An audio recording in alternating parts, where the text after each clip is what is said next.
Hi guys, I'm Rachel and I'm going to show you how to start throwing pots on the potter's wheel.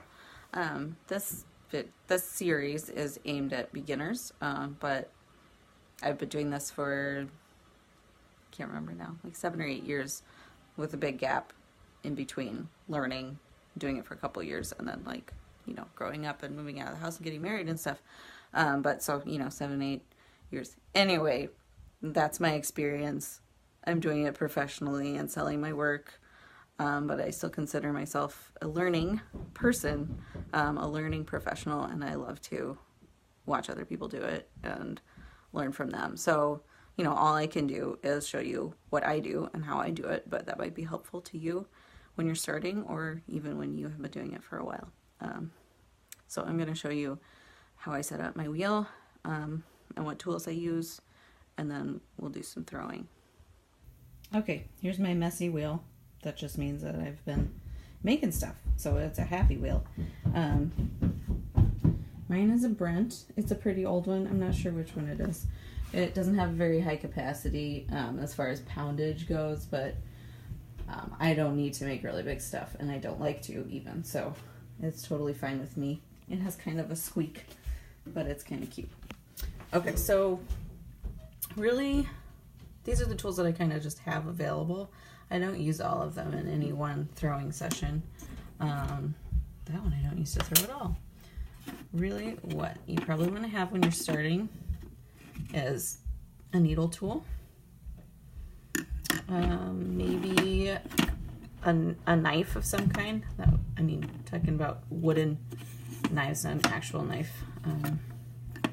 I call these clay knives. And you can find, these are very basic tools you can find at pottery supply stores. And you might also want a rib, but I really suggest that you start with just your fingers. When you are first starting, if you try to use tools right away, it'll be really easy for the tool to kind of get out of control. And if you're using just your fingers, you're really feeling what the clay is trying to do, and you're more able to sense the thickness of the wall, which is important.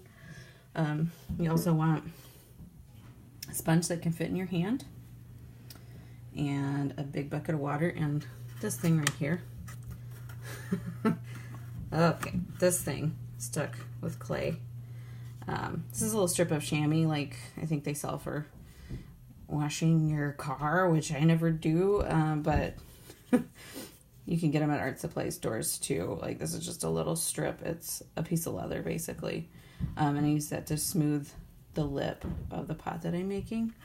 It's not strictly necessary, but it is nice.